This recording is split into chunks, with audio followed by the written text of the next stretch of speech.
Hey guys, Jeep and Bubba here, and today I'm going to go over miles per gallon. As you saw in my last video, I just recently got an Jeep Wrangler, and what I noticed right off the bat, I just reset my trip, I filled it up with gas, drove it, I saw how many MPGs I got, which surprised me at 10 miles per gallon. Now, some of you say that shouldn't surprise me because I'm running a 373 gear ratio. It has an inline 6. It's from 2005. It's got 33-inch tires on it. Those are all things that bring down miles per gallon. But I've had a lot of these 4.0s, and almost all of them in a Cherokee, and even most of my Wranglers could get 13 miles per gallon. That's like off-roading or towing or just cruising around town. Then highway, they get slightly better. So you would think I could at least get that out of this Jeep here. Now, the first thing I've done is I filled up my last tank with premium gasoline, and I actually drove it around mostly highway and some city, but it's basically my daily commute. And I just saw on this past trip, I just refilled it, that I was getting 12.5 miles per gallon. So from 10 to 12.5 miles per gallon. So I gained 2.5 miles per gallon just running premium gasoline through the tank. Now, I'm wondering this. Is it just because premium gasoline's better? Or maybe there was some kind of contamination in the fuel filter, or which is in tank on these. There's not one that you can replace in line. Or maybe something going on in the fuel injectors, or maybe it just needed to run a little higher octane gas through it. So I don't always want to run that premium through. I don't mind it. It's just a little bit more money. It's just that this motor wasn't really designed for premium. Now, I have ordered a super chips, so I could run the premium tune, which I may do. Maybe we'll do a comparison on that in a video later. But right now I want to cover the basics. So right now I'm going to be replacing spark plugs. I'm going to do spark plugs. I'm going to do an oil change. I'm about 500 miles away from when this thing needs an oil change, but I'm just going to go ahead and do it. So oil change, spark plugs, and then we'll change the air filter. Air filter's not incredibly dirty, but it looks like it's seen about 10,000 miles just by me guessing. Some of you may know I used to turn wrenches, and I did a lot of oil changes in the beginning, and I can kind of guess how many miles are on the air filter and when it was changed. It looks about like 8 to 10,000 miles on that air filter, so a couple oil changes ago. So we're going to go ahead and change that.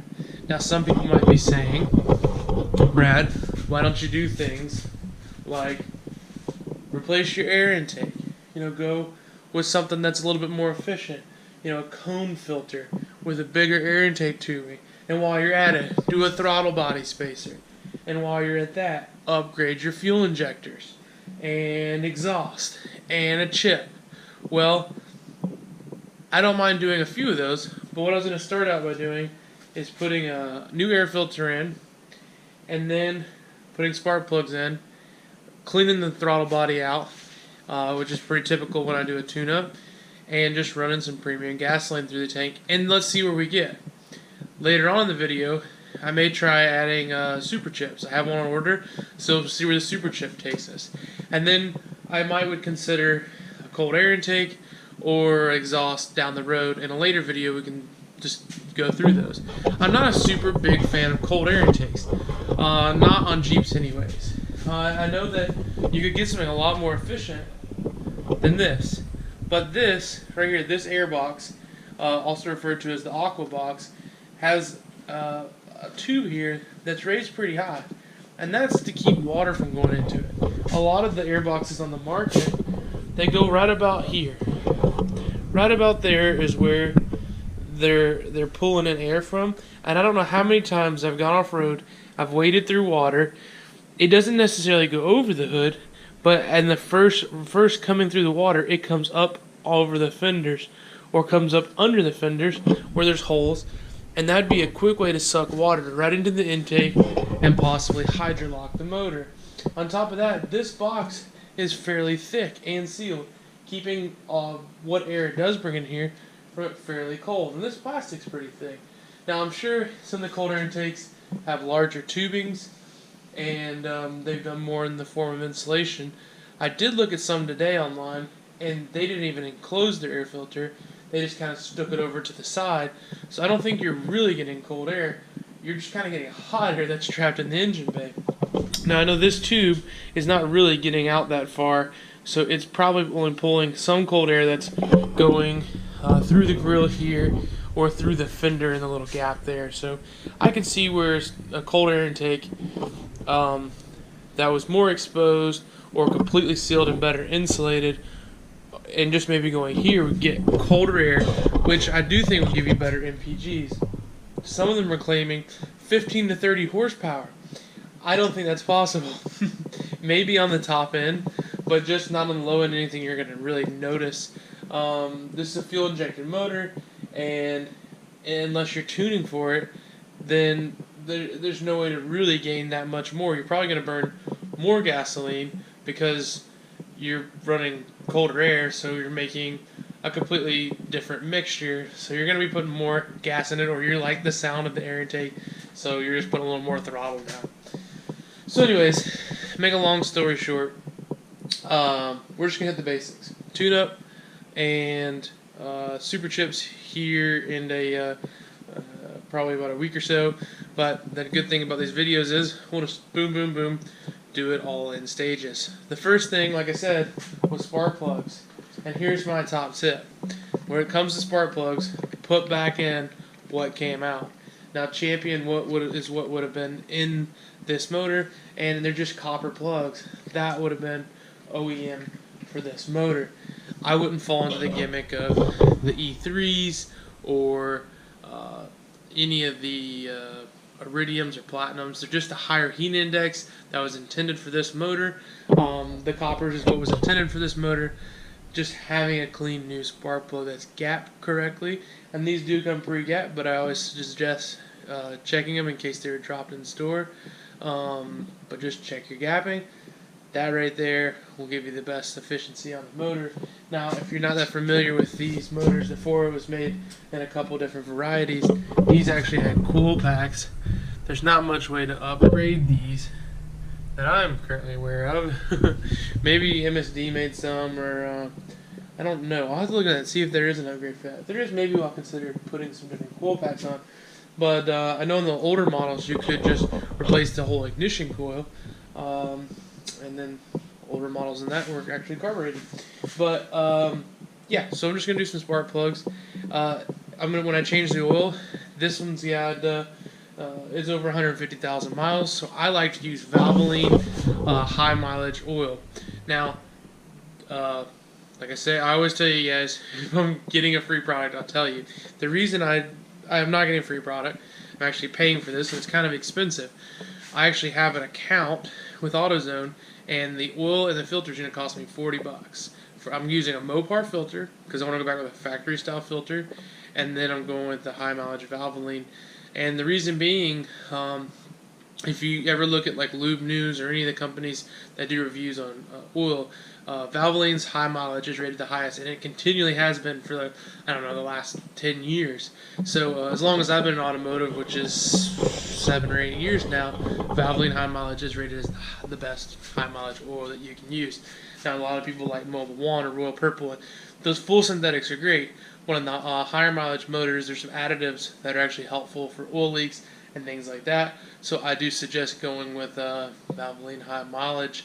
But use whatever you like. It's good that you just actually change it. Now, in an older motor, I like to change every 3,000 miles. Some people like to go 5,000. Some people are going 7,500, 10,000, 6,000, 4,000. I've heard everything. I just don't mind changing every 3,000. It costs me a little bit more over the course of the year, but it's cheaper than replacing a motor. And I think it runs a whole lot more efficiently.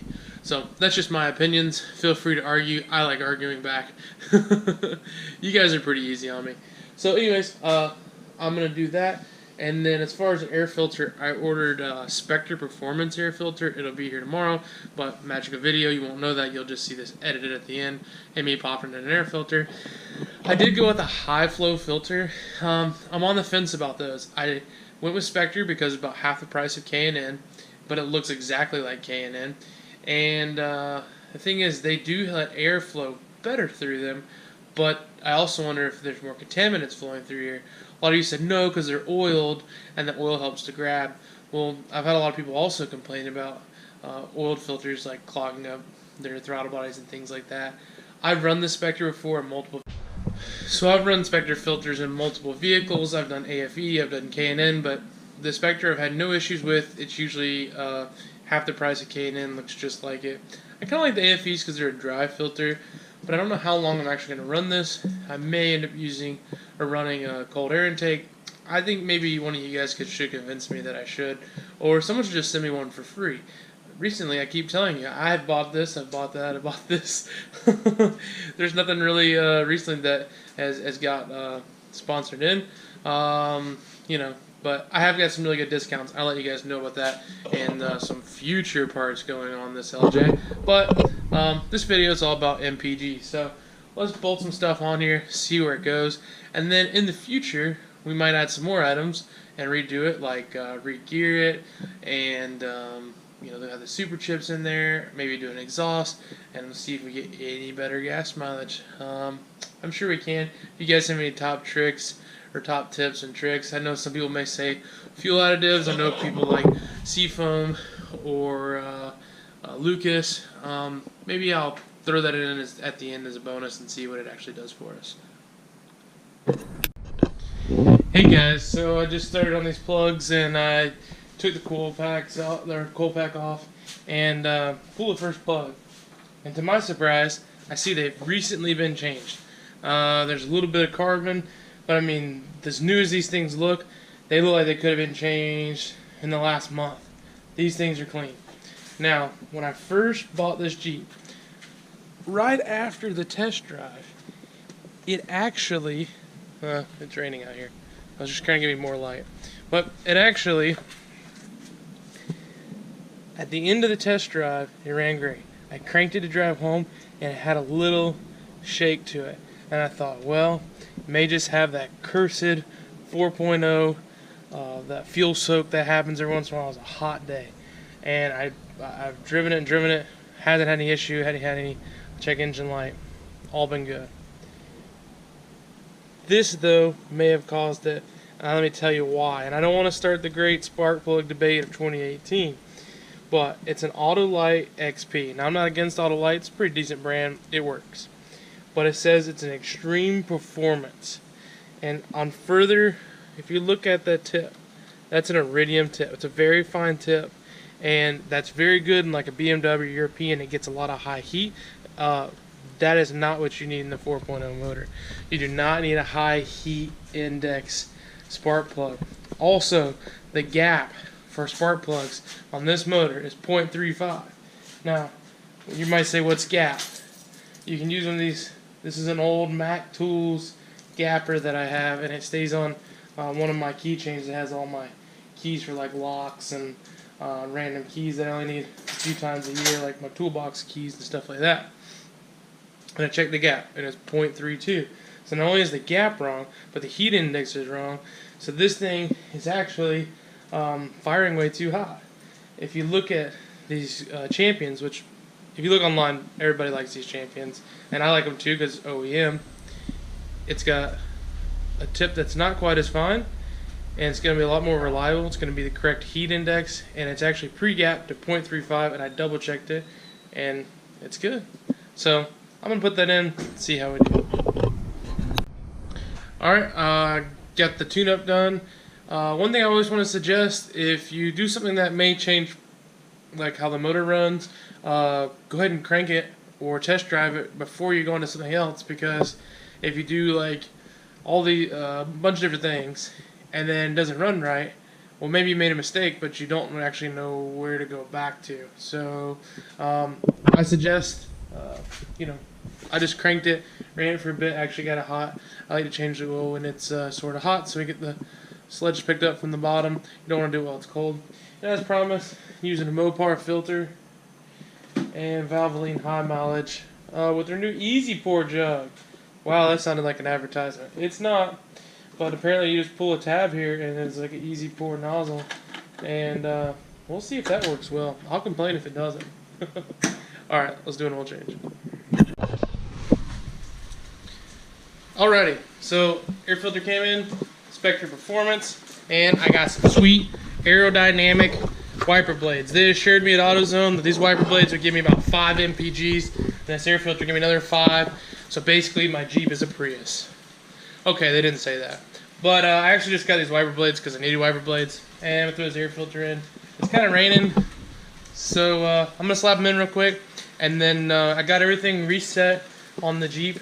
We got a full tank of gas, so I'll drive it for a week, and I'll tell you what an oil change, air filter, and spark plugs, and aerodynamic wiper blades, and we are running premium gasoline, and I did want to tell you I'm running 35 PSI in the tires. So with all that, we'll see what gas mileage we get, and then the Super Chips is on its way in. We'll run that and see what it gets. I actually ordered an exhaust, so there's an exhaust coming in now. I can run that and tell you what we get with that. No air intake for now, but we'll see what those do. Let's see, we went from 10, 12.5 after running premium, and let's see if we can get them around 13, 14. That's my hope. Alright, see you, bye. Alright guys, so the final results are in. After changing the oil, changing the air filter, changing the spark plugs, putting a new exhaust in, and I'm running Super Chips Gas Saver Tune, and I'm running premium gasoline. Although I did notice during the test that premium gasoline didn't make a huge difference, maybe like half a mile per gallon on this particular vehicle. I know in some vehicles it gets a lot more. I did run a Lucas fuel stabilizer through the system, although I didn't get the results that I have today because of that, or like it wasn't in the tank when I clocked this odometer to see what MPGs I got. So as you remember, when I started I was around 10 miles per gallon, and after 3 different tanks of resetting and getting the mileage, I'm right around 14 miles per gallon. I got like 14.1, 14.2, 13.8. So I'm right in that 14 miles per gallon range. Now I think the huge part of that for me was changing the spark plugs, but there's also a lot of different things that we did. I think the Super Chips helps quite a bit, and you know, the exhaust, air filter, oil change, those help in a small way. Your driving characteristics, that changes, you know, significantly. The air filter wasn't super clogged. If it was really clogged, that would have made a big difference. But you can easily get more MPGs just by doing some simple things on these vehicles, cleaning out your throttle body, just some real easy, simple things that you can do, and that's what I did. And make sure your tires are inflated. I don't keep mine at super high PSI because I like the ride better, but you know, 35 PSI you'll get really good MPGs. But if you have a bigger tire, I like to run a little bit less PSI just for a better ride and comfort. But anyways, I hope this video was informative in some ways on some of the things you should do. Spark plugs play a big key in this particular build. Sorry, randomly got hiccups. But I did want to throw one more little bonus thing into this video. So I got 14 miles per gallon, and then since I started filming this video, I have put 35s on the Jeep. I've lifted it with a 3.5 inch lift. We've got armor now, front and rear bumpers, tire carrier on the back,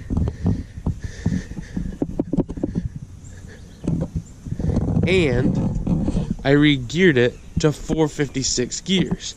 So even though I've added this weight and the bigger tires, the gearing should keep me in the same MPG. So what I'm going to do is I'm going to test drive this thing for, you know, a couple more weeks and see what my average MPGs are, if it makes a big difference. And if you'd like to know if there is a big difference from adding the tires and doing the re-gearing, then all you got to do, we're in the month of September right now, just in the month of October, look for the monthly update. I do one every month, and I'll fill you in on that video what MPGs I'm getting with these tires, bumpers, and the re-gearing. Guys, I really appreciate you watching the video. Please like and subscribe, and we'll be seeing you.